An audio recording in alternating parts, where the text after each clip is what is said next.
Hello everyone, welcome to my channel CIB with Ashok. Friends, आज हम bank promotion exam में एक नया टॉपिक पढ़ेंगे जो कि है फ्रेंड्स हम डीआरटी, डीआरएटी और लोक अदालत के बारे में जानेंगे। ये एनपीए रिकवरी का पार्ट होता है। तो जब भी कोई अकाउंट एनपीए हो जाता है तो उसमें रिकवरी करने का एक मेथड होता है फ्रेंड्स, डीआरटी। तो डेट रिकवरी ट्राइब्यूनल क्या होता है उसके बारे में, डेट रिकवरी अपीलेट ट्राइब्यूनल क्या होता है उसके बारे में, और लोक अदालत क्या होता है इसके बारे में हम यहाँ पर डिटेल में चर्चा करेंगे फ्रेंड्स। ओके, लगभग फ्रेंड्स हमारे 100 से ज़्यादा जो है वीडियोज अवेलेबल हो चुके हैं करंट टाइम पे आपके प्रमोशन एग्जाम के लिए, और 70% के अराउंड में मैंने आपका सिलेबस कवर कर रखा है करंट टाइम पे। ओके, तो जो वीडियोज हैं वो फ्रेंड्स अभी यूट्यूब पर भी अवेलेबल हैं और ऐप पर भी अवेलेबल हैं। ऐप का जो नाम है फ्रेंड्स वो यही है, CIB with Ashok. Play store पर सर्च करेंगे आपको ऐप मिल जाएगा, वहाँ से डाउनलोड कर लीजिए। जो बैंक प्रमोशन के एमसीक्यूज हैं फ्रेंड्स वो क्विज फॉर्मेट में एमसीक्यूज अवेलेबल है वहाँ पर।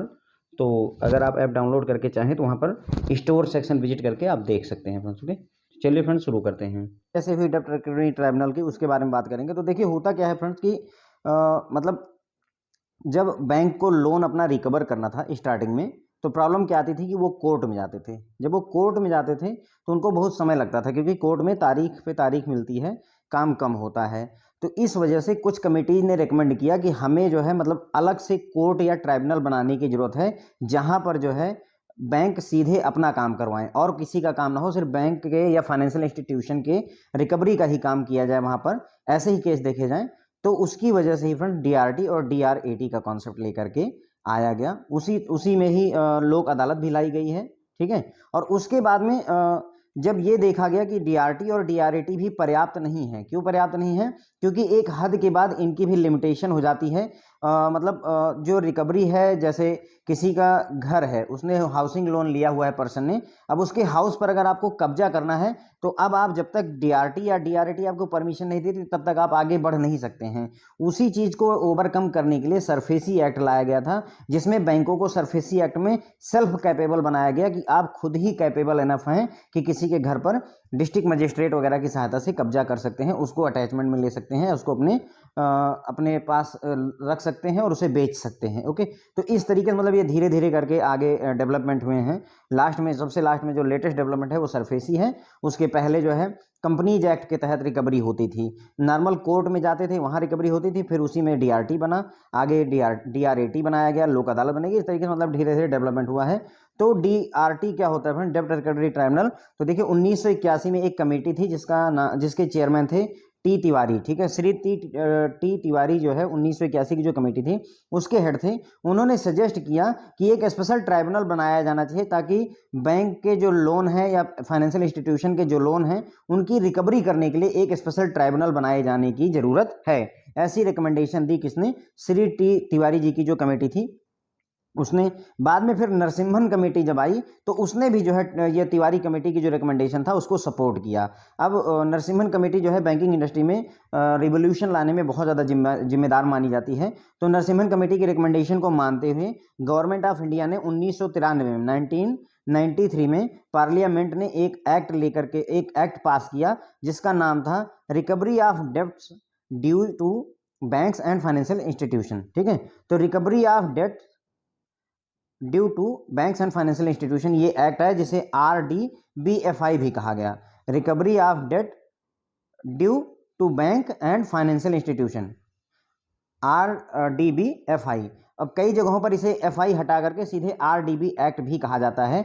RDB एक्ट 2013 गलती से लिख गया फ्रेंड, 1993 कर लीजिएगा, 1993। ठीक है, तो RDB एक्ट 1993 कहा जाएगा। ठीक है, तो कई जगहों पर अगर आपसे कहा जाए कि जो डीआरटी है वो किस एक्ट के तहत बना है, तो कई जगहों पर आपको आंसर RDB एक्ट 1993 मिल जाएगा, और कई जगहों पर आपको RDBFI एक्ट 1993 भी मिल जाएगा। तो उसमें कंफ्यूज होने की जरूरत नहीं है। RDB एक्ट 1993 और RDBFI एक्ट 1993 दोनों एक ही बात है, बस इसमें फाइनेंशियल इंस्टीट्यूशन को जोड़ के रखा गया है, और इसमें जो है फाइनेंशियल इंस्टीट्यूशन को ना दे करके सीधे सीधे यही कहा गया recovery of debt due to banks. अगर इतना ही ले लिया जाए RDB एक्ट 1993 तो वो RDB एक्ट 2013 कहलाता, 1993 कहलाता है, कंफ्यूज मत होइएगा।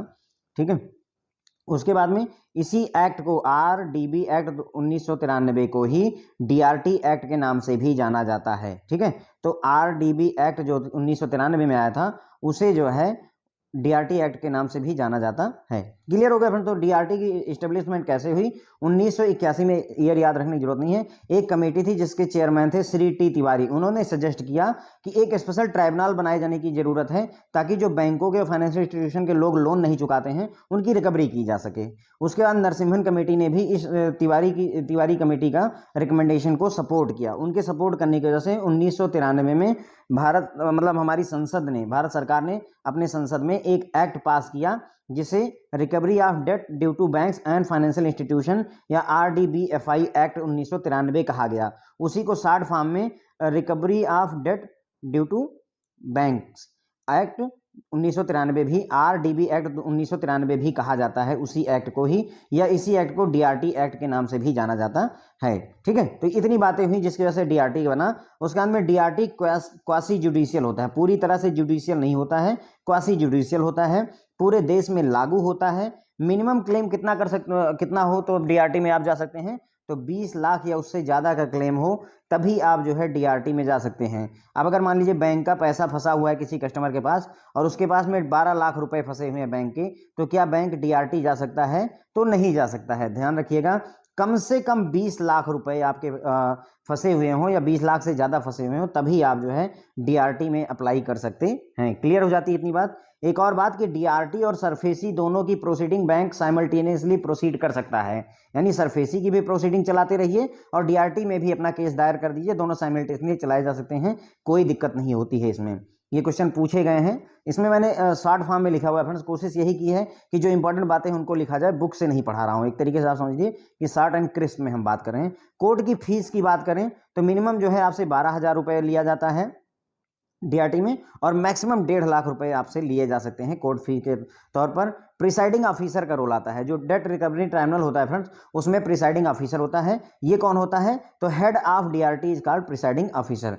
जो DRT का हेड होता है फ्रेंड्स उसे प्रिसाइडिंग ऑफिसर कहते हैं। प्रिसाइडिंग ऑफिसर की क्वालिफिकेशन जो होनी चाहिए वो डिस्ट्रिक्ट कोर्ट के जज के इक्विवेलेंट होनी चाहिए। ध्यान रखेंगे कि प्रिसाइडिंग ऑफिसर की जो क्वालिफिकेशन होनी चाहिए वो डिस्ट्रिक्ट कोर्ट के जज के इक्विवेलेंट होनी चाहिए। जो प्रिसाइडिंग ऑफिसर जो PO होता है उसको एक रजिस्ट्रार और एक रिकवरी ऑफिसर द्वारा असिस्ट किया जाता है।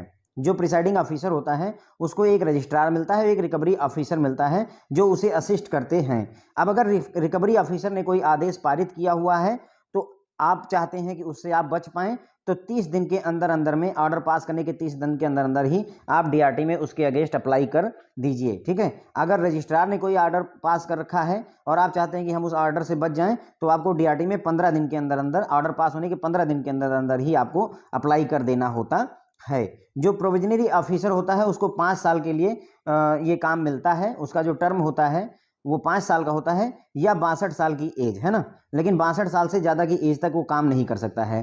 तो अगर किसी को 5 साल का टर्म मिला हुआ है, अगर उसकी एज जिस दिन 62 साल हो जाएगी उसी दिन ही उसको वहाँ से रिटायर कर दिया जाएगा, भले ही उसके 2 ही साल अभी पूरे हुए हों, इसमें कोई डाउट नहीं होना चाहिए। ठीक है, DRT to decide cases within 180 days. अब DRT को ये कहा गया कि आप 6 महीने के अंदर, लगभग 180 दिन के अंदर में आपको अपना केस डिसाइड कर देना होता है। तो जहां हम कोर्ट में 2-2, 3-3 साल लगते थे फ्रेंड्स, वहां पर DRT ने ये कहा कि हम 6 महीने में आपका जो है केस सेटल कर देंगे। लेकिन रियलिटी में ऐसा हुआ नहीं। जब ज़्यादा केसेस बढ़ गए तो DRT भी ओवरलोड हुआ और उसको पता चला कि हम भी 6 महीने में अब केस सॉल्व नहीं कर पा रहे हैं, और उसी वजह से सरफेसी एक्ट की बात हुई।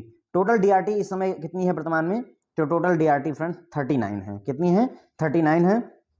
DRT क्या करेगा? Issue summon to defendant requiring him to show cause within 30 days of servicing the summon as why the relief prayed for should not be granted. तो DRT क्या करेगा फ्रेंड्स? जो defendant है, जिसने हमारा पैसा नहीं लौटाया है, डिफॉल्ट किया हुआ है, उसको समन जारी कर देगा और उससे कहेगा कि 30 दिन के अंदर में आप हमें सबमिट कीजिए कि जो आप ये रिलीफ पैकेज मांग रहे हैं या रिलीफ कह रहे हैं ये आपको मिलना चाहिए, वो हम क्यों दे दें आपको या क्यों ना दें, है ना। तो मतलब आपको 30 दिन के अंदर में रिटर्न में देना पड़ता है कि आपको जो ये आप चाह रहे हैं, जैसे किसी ने 20 लाख रुपए का आपसे डिफॉल्ट किया हुआ है, अब अगर डीआरटी कहता है कि आपको 20 लाख रुपए प्लस इतना इंटरेस्ट भरना होगा और आप कहते हैं कि नहीं हम इतना नहीं भरेंगे, तो आप वो रिटर्न में बताइए कि आप आखिर क्यों नहीं इतना भरना चाहते हैं और हम आपकी इस बात को एक्सेप्ट क्यों करें। ओके, और ये कितने दिन में? समन जारी होने के 30 दिन के अंदर अंदर में ही उसे रिटर्न में देना होता है। The defendant has to present a written statement on or before the first hearing or within such time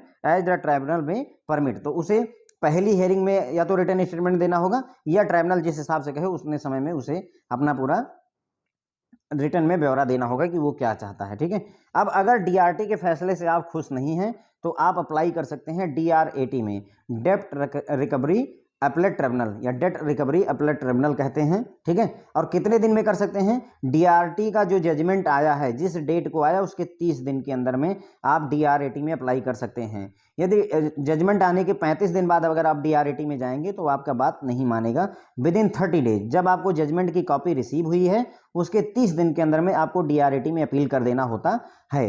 अब अगर बैंक अप्लाई करेगा तो कोई डिपॉजिट करने की जरूरत नहीं है, लेकिन यदि बारोअर अपील करता है डीआरएटी में तो उसे जो जजमेंट अमाउंट है, डीआरटी ने फैसला दिया, मान लीजिए 20 लाख रुपए का डिफॉल्ट था, डीआरटी ने कहा कि आपको 10 लाख रुपए जमा करने होंगे, तो डीआरटी ने 10 लाख रुपए का फैसला दे दिया, लेकिन जो कस्टमर है वो चाहता है कि 10 ना दे करके हम 4 लाख दे दें, 3 लाख दे दें, तो वो क्या करेगा? डीआरटी में जाके अप्लाई करेगा। लेकिन अगर वो डीआरटी में अप्लाई करना चाहता है तो जो जजमेंट आया है डीआरटी का 10 लाख रुपए का, उसका 50% उसे जो है जरूर से जरूर जो है जमा करना होगा। इवन डीआरएटी उसे 25% तक रिड्यूस कर सकता है। तो यही बात हो गई। अगर आपको डीआरएटी में अप्लाई करना है तो पहली बात तो ये कि जजमेंट की कॉपी जब रिसीव हो उसके 30 दिन के अंदर आप डीआरएटी में अप्लाई कर दीजिए।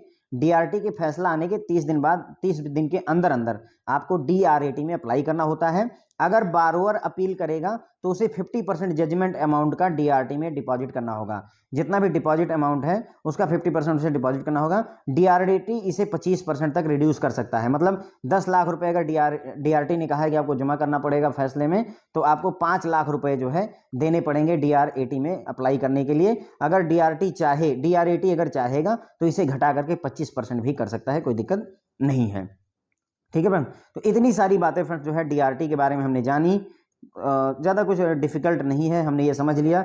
2 कमेटी थी, एक तो टी तिवारी कमेटी थी, दूसरी नरसिम्हन कमेटी थी, जिन्होंने रिकमेंड किया कि हमें एक ट्राइब्यूनल की ज़रूरत है। उसके बाद में पार्लियामेंट ने जो है एक एक्ट पास किया जिसे recovery of debt due to banks and financial institution act कहा गया, 1993 कहा गया। उसी को शॉर्ट फॉर्म में RDB है ना, recovery of debt due to bank act 1993 कहा गया। ठीक है, इसे उसके बाद में इसे डीआरटी एक्ट के नाम से भी जाना जाता है। इसी एक्ट को डीआरटी क्वासी जुडिशियल होता है, पूरे देश में लागू होता है। डीआरटी में अगर आपको क्लेम मतलब डीआरटी में अगर आपको कोई केस जो है फाइल करना है तो कम से कम जो है 20 लाख रुपए या 20 लाख रुपए से ज़्यादा जो है आपका अगर मतलब फंसा हुआ है किसी लोन वाले पर्सन के पास, तभी आप अप्लाई कर सकते हैं। डीआरटी की हेयरिंग और सरफेसी की हेयरिंग दोनों साथ साथ चल सकती हैं, साइमल्टेनियसली चल सकती हैं, कोई दिक्कत नहीं है। उसके बाद में कोर्ट की फीस मिनिमम 12,000 रुपये है, मैक्सिमम 1.5 लाख रुपए होती है। उसके बाद में प्रिसाइडिंग ऑफिसर की रोल आता है। जो डीआरटी का हेड होता है फ्रेंड्स उसे प्रिसाइडिंग ऑफिसर कहते हैं।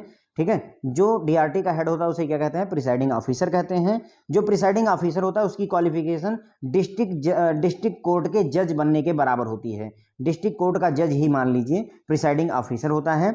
इस प्रिसाइडिंग ऑफिसर को 2 लोग असिस्ट करते हैं, एक रजिस्ट्रार और दूसरा रिकवरी ऑफिसर। अगर रजिस्ट्रार अपना कोई फैसला दे देता है और उससे आप बचना चाहता है, कस्टमर बचना चाहता है, तो उसे डीआरटी में 15 दिन के अंदर में मतलब जो है अप्लाई कर देना होता है। और अगर कोई रिकवरी ऑफिसर फैसला देता है, उससे बचना चाहते हैं आप, तो 30 दिन के अंदर अंदर में ही डीआरटी में आपको अप्लाई कर देना होता है। यही लिखा हुआ है कि अगर रिकवरी ऑफिसर ने कोई फैसला दिया हुआ है, कोई ऑर्डर पास किया हुआ तो उससे बचना है तो 30 दिन में आप जो है डीआरटी में अप्लाई कर दीजिए। अगर रजिस्ट्रार ने कोई फैसला आपके लिए ऑर्डर इशू किया है तो उसके अगेंस्ट अगर आप अप्लाई करना चाहते हो तो 15 दिन के अंदर अंदर डीआरटी में आपको अप्लाई करना होता है।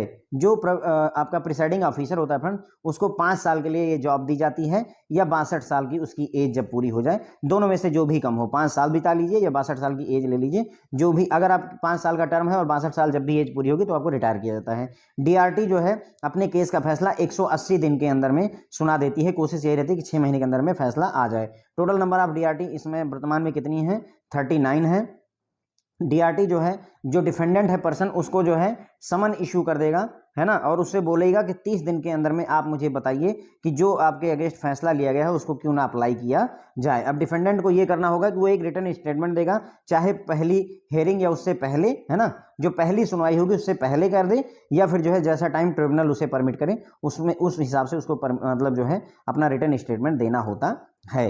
अब अगर आप डीआरटी के फैसले से खुश नहीं हैं और डीआरटी में अपना अप्लाई करना चाहते हैं, तो आपको ये काम डीआरटी के फैसले के आने के 30 दिन के अंदर अंदर कर देना होता है। जजमेंट की कॉपी जब आपको रिसीव होती है, फैसला आना और जजमेंट की कॉपी रिसीव होने में थोड़ा डिफरेंस होगा, तो ध्यान रखिए कि जजमेंट की कॉपी जब आपको रिसीव होती है, अगर आप वहीं डीआरटी में ही खड़े हैं और आपको जजमेंट की कॉपी उसी दिन दे दी गई, तो उसी दिन से 30 दिन मान लीजिए, और यदि आपको कोरियर वगैरह से भेजा गया तो जिस दिन आपको कोरियर रिसीव हो उस दिन से 30 दिन आप मान लीजिए, ठीक है। विदिन 30 डेज आपको अप्लाई कर सकते हैं। उसके बाद में अगर बारवर खुद अप्लाई करेगा, बैंक अप्लाई करेगा तो कोई कंडीशन नहीं है। अगर बारवर अप्लाई करता है तो उसे 50% जो है जजमेंट अमाउंट का, जो डीआरटी के फैसले का पैसा था, यदि डीआरटी ने कहा कि 12 लाख आप जमा करिए, तो 6 लाख रुपए उसे डीआरटी में जमा करना पड़ेगा, तभी वो डीआरटी में अप्लाई कर सकता है। लेकिन यदि वो डीआरटी में रिक्वेस्ट करेगा कि सर मेरे पास 6 लाख रुपए नहीं है, थोड़ा सा कंसिडर कर लीजिए, मैं बहुत गरीब हूं, परेशान हूं, तो डीआरटी क्या कहेगा कि आप इसको 25% कर दीजिए, तो 12 लाख रुपए का 25% यानी 3 लाख रुपए जमा करवाने की भी क्षमता डीआरटी के अंदर होती है कि चलो कोई बात नहीं, तुम्हारे पास पैसे नहीं, तुम 3 ही लाख जमा कर दो और फिर उसके बाद में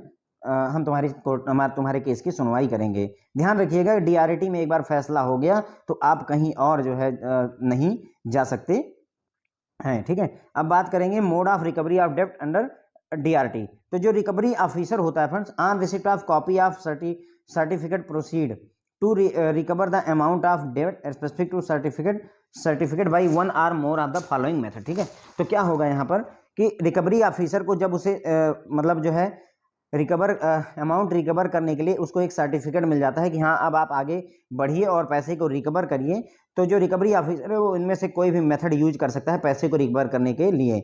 एक तो वो अटैचमेंट ऑर्डर इशू कर सकता है, अटैचमेंट गार्निशी ऑर्डर जो होता है उसी तरीके से, ठीक है। तो एक अटैचमेंट कर सकता है, या सेल ऑफ मूवेबल और immovable property of the defendant, जो व्यक्ति जिसने डिफॉल्ट किया है उसकी जो प्रॉपर्टी है उसका अटैचमेंट कर सकता है, या मूवेबल इमूवेबल प्रॉपर्टी की सेल भी कर सकता है, ठीक है। दूसरा, taking possession of property over which security interest is created, मतलब सिक्योरिटी इंटरेस्ट क्रिएटेड का मतलब हुआ कि वो प्रॉपर्टी जो बैंक में मॉर्गेज्ड है ना, बैंक के पास जो गिरवी है उसी पर तो सिक्योरिटी इंटरेस्ट क्रिएट होगा।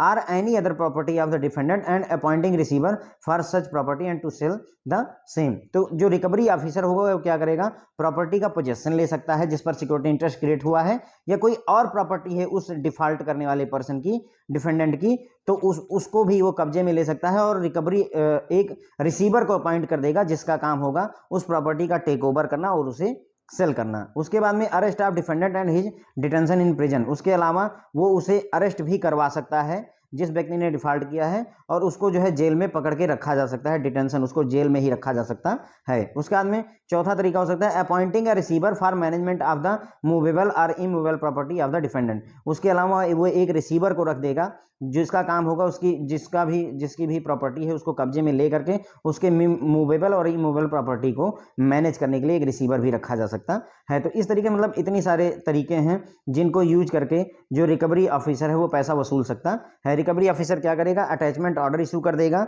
या मूवेबल इमूवेबल प्रॉपर्टी को सेल कर देगा, ठीक है। उसके बाद में दूसरा तरीका है कि आप पोजेशन में ले लीजिए, जो प्रॉपर्टी है उसका पोजेशन ले लीजिए जिस पर सिक्योरिटी इंटरेस्ट क्रिएटेड है, या कोई और प्रॉपर्टी जो डिफेंडेंट की है उसको भी जो है आप कब्जे में ले सकते हैं, रिसीवर अपॉइंट कर दीजिए उसके लिए जिसका काम होगा प्रॉपर्टी को अपने कब्जे में लेना और उसको सेल करना। इसके अलावा आप जो डिफॉल्ट करने वाला व्यक्ति है, जो हमारा पैसा नहीं वापस कर रहा है, बैंक का पैसा नहीं वापस कर रहा है, उसको जो है जेल भी करवा सकते हैं, अरेस्ट भी करवा सकते हैं और उसे जेल में भी रखा जा सकता है, ठीक है। उसके बाद में एक रिसीवर अपॉइंट कर देगा, जो रिकवरी ऑफिसर होगा वो एक रिसीवर अपॉइंट कर देगा जिसका काम होगा मूवेबल इमूवेबल प्रॉपर्टी जो डिफेंडेंट की है उसका मैनेजमेंट करना, मतलब उसका रख रखाव वो खुद ही करेगा। जैसे अगर घर प्रॉपर्टी वगैरह है वो लीज वगैरह पर है, रेंट वगैरह आ रहा है, तो वहां पर एक रख रखाव के लिए आप रिसीवर रख देंगे और जो रेंट से पैसा आता है उससे भी रिकवरी की जाती है। ये भी एक तरीका होता है friends, okay. The rights of secured creditor, the rights of secured creditor to realize secured debt dues and payable to them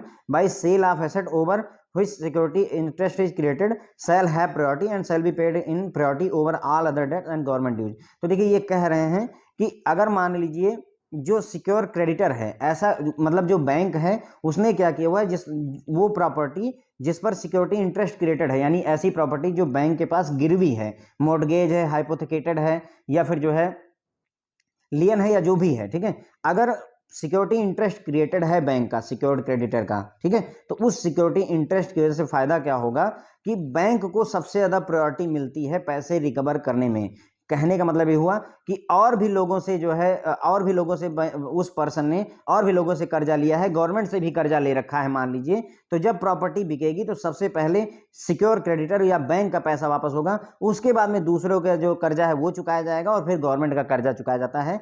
जो गवर्नमेंट के सेस हैं, टैक्स हैं, रेवेन्यू है, ये सारी चीज़ें जो है सेंट्रल गवर्नमेंट, स्टेट गवर्नमेंट और लोकल अथॉरिटी होगी। मतलब कहने का ये समझिए, मतलब अगर गवर्नमेंट का टैक्स भी बाकी है तो वो गवर्नमेंट का टैक्स बाद में चुकाइए, सबसे पहले जिसके कब्जे में वो जमीन है, जिसके कब्जे में वो प्रॉपर्टी है, उसका पैसा पहले वापस किया जाता है फ्रेंड्स। ओके, तो ये ध्यान रखिएगा। मतलब एक तरीके से हायरार्की की अगर हम बात करें तो अगर घर बिकेगा तो सबसे पहले जो सिक्योर क्रेडिटर है उसका पैसा वापस करेंगे, फिर जो दूसरों का कर्जा लिया उसका वापस करेंगे, और साथ ही साथ में जो गवर्नमेंट के ड्यूज हैं, जैसे गवर्नमेंट का रेवेन्यू नहीं दिया है, उसका टैक्स नहीं दिया है, कोई सेस नहीं दिया है, तो वो सारे सेंट्रल गवर्नमेंट, स्टेट गवर्नमेंट या लोकल अथॉरिटी का जो आपकी उधारी है वो आप तब देंगे, पहले आप सिक्योर क्रेडिटर का पैसा वापस कर देते हैं, ठीक है। उसके बाद में अगर मान लीजिए जो प्रॉपर्टी है उसमें इंसॉल्वेंसी और बैंकरप्सी प्रोसीडिंग चली हुई है, मान लीजिए कोई कंपनी है जो दिवालिया हो गई है, तो हाँ इंसॉल्वेंसी या बैंकरप्सी की प्रोसीडिंग चल जाती है, are pending in respect of secured asset of the borrower. तो इस केस में क्या होगा कि मान लीजिए अगर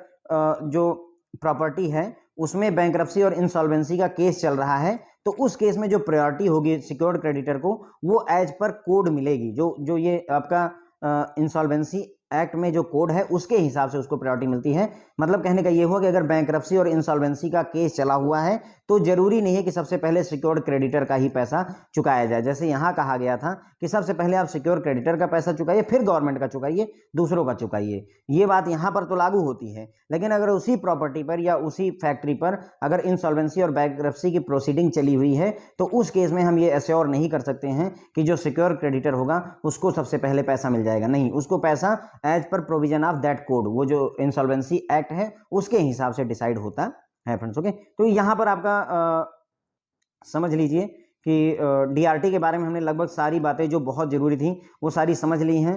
टी तिवारी कमेटी थी, नरसिम्हन कमेटी थी, उन्होंने रिकमेंड किया। उसके बाद में 1993 में आरबीडी एक्ट आया, recovery of debt due to banks act आया, जो कि 1993 में आया। इसे डीआरटी एक्ट के नाम से भी जाना गया। डीआरटी आपकी क्वासी जुडिशियल होती है, पूरी तरह से कानूनी नहीं होती, एक तरीके से कह लीजिए पूरे देश में ये एक्ट लागू होता है। मिनिमम 20 लाख या उससे ऊपर का क्लेम है तभी आप डीआरटी में जा सकते हैं। डीआरटी और सरफेसी की प्रोसीडिंग साथ साथ चल सकती हैं। कोर्ट की फीस मिनिमम 12,000 रुपये है, मैक्सिमम 1.5 लाख रुपए होती है। जो प्रिसाइडिंग ऑफिसर होता है, डीआरटी का हेड जो है प्रिसाइडिंग ऑफिसर कहलाता है। ये कम से कम डिस्ट्रिक्ट कोर्ट का जज बनने के लायक काबिलियत रखता हो, ठीक है। जो प्रिसाइडिंग ऑफिसर होता है उसको एक रजिस्ट्रार और एक रिकवरी ऑफिसर मदद करते हैं। अगर जो रिकवरी ऑफिसर है उसने कोई ऑर्डर पास किया है तो अगर आप उससे बचना चाहते हैं तो मिनिमम 30 दिन के अंदर अंदर भी उसके अगेंस्ट ही डीआरटी में केस फाइल कर दीजिए। अगर रजिस्ट्रार ने कोई ऑर्डर पास किया है उससे बचना चाहते हैं तो 15 दिन के अंदर, ऑर्डर पास होने के 15 दिन के अंदर ही आप अपील कर दीजिए डीआरटी में।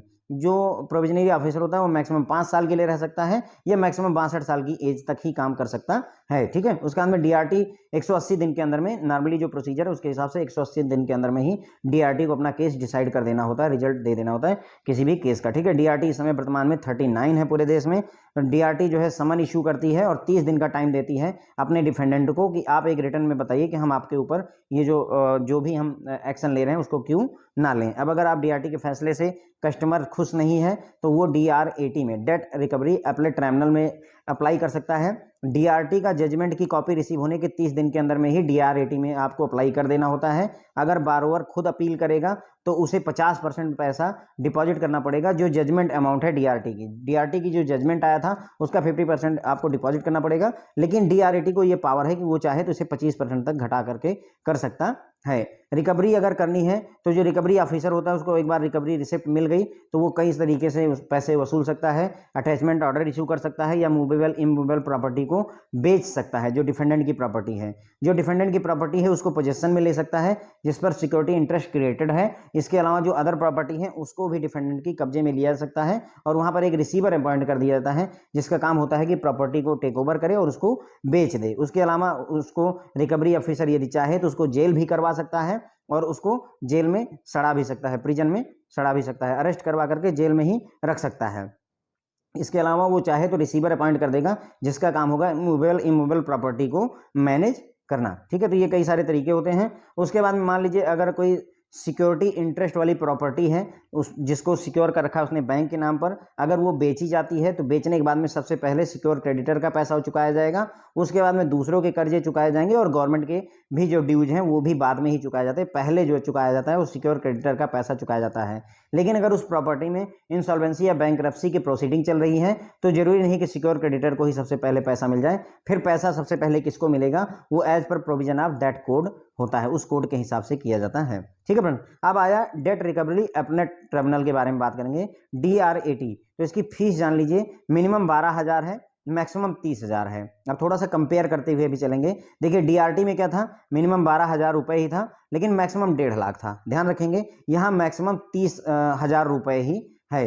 टोटल DRT कितनी है, सॉरी DRAT टोटल देश में 5 हैं जबकि DRT कितनी थी, टोटल 39 थी। डिसीजन इनको 2 हियरिंग में 2 सुनवाई में फैसला दे देना होता है, जबकि वहां पर क्या था DRT में 180 दिन के अंदर में फैसला देने की जरूरत थी। वहां पर जो DRAT का हेड होता है उसे चेयरपर्सन कहते हैं। क्या कहते हैं, चेयरपर्सन कहते हैं। और वहां पर क्या कहते थे, प्रिसाइडिंग ऑफिसर कहते थे। उसके बाद में जो उसका टर्म था 5 साल का वहां भी था, 5 साल का DRT में भी था, 5 साल का यहाँ पर भी है। लेकिन वहां पर DRT में जो एज थी 62 साल थी और DRAT में जो एज है फ्रेंड्स 65 साल की है। एक कंपेयर बेसिस पर पढ़ते हुए चले जा रहे हैं। उसके बाद में चेयरपर्सन को जो वहां पर क्या था, DRT में क्या था, वो जो है डिस्ट्रिक्ट का जज बनने की कैपेबिलिटी रखता हो। यहाँ पर हाई कोर्ट का जज बनने की क्वालिफिकेशन होनी चाहिए और DRAT की जजमेंट के अगेंस्ट कोई भी अपील नहीं की जा सकती है। ये बात आपको ध्यान रखनी होगी। DRAT के जो मतलब फैसले में किसी और जगह पर आप अपील नहीं कर सकते हैं। तो डेट रिकवरी अपीलेट ट्रिब्यूनल की अगर हम बात करें तो यहाँ मिनिमम 12,000 फीस है, मैक्सिमम 30,000 फीस है।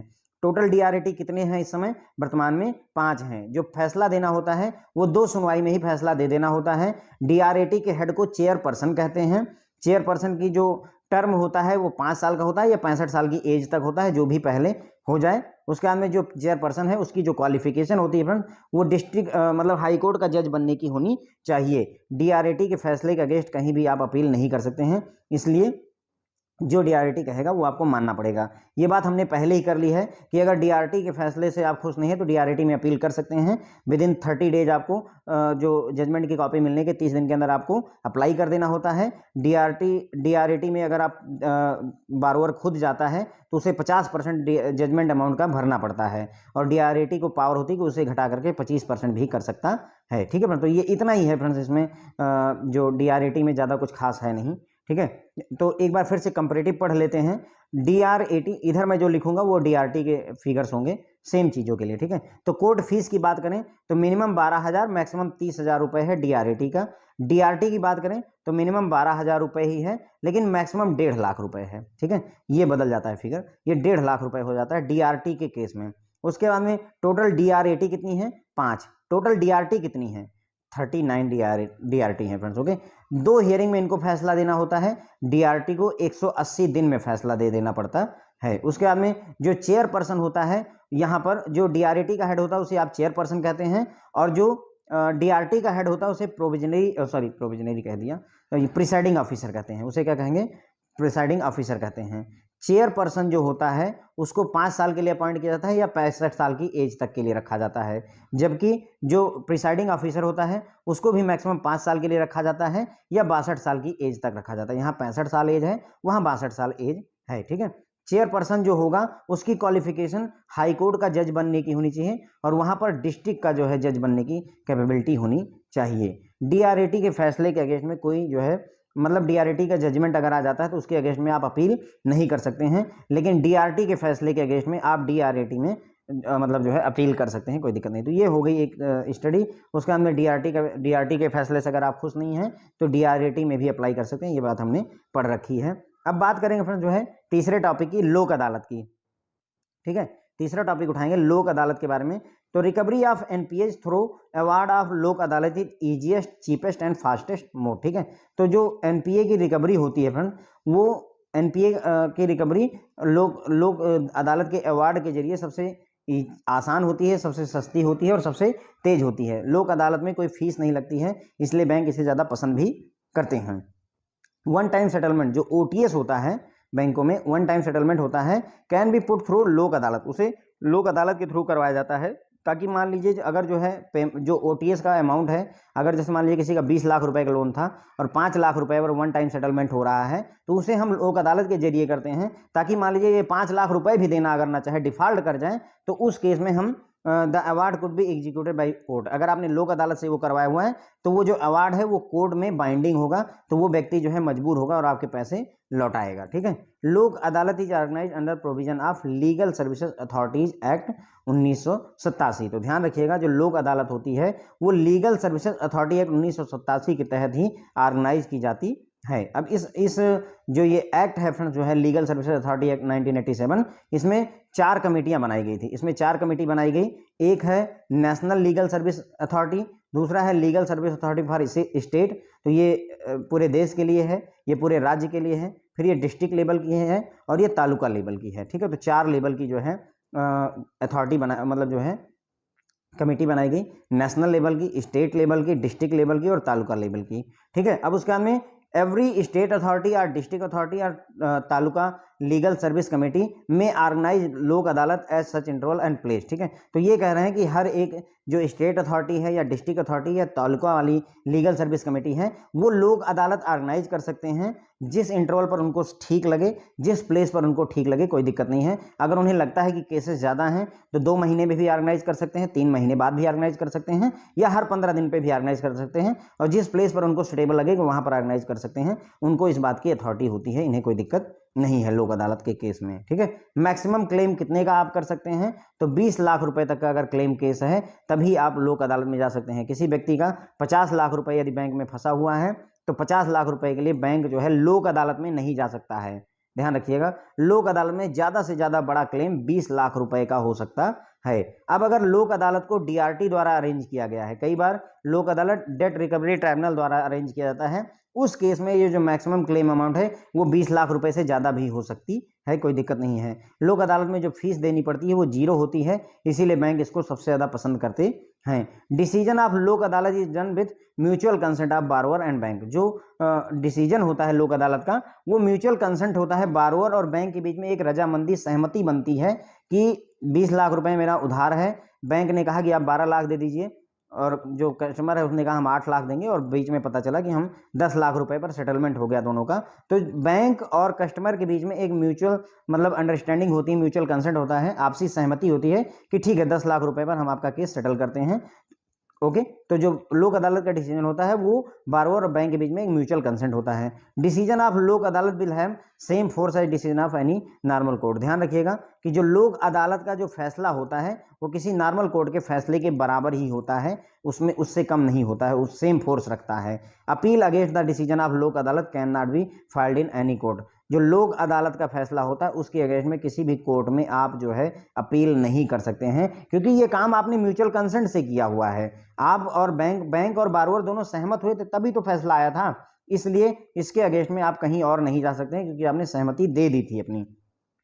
ठीक है फ्रेंड, तो ये हो गया हमारा लोक अदालत का, क्लियर हो गया। तो लोक अदालत किस एक्ट के तहत है, तो लीगल सर्विसेज अथॉरिटी एक्ट 1987 के तहत आता है।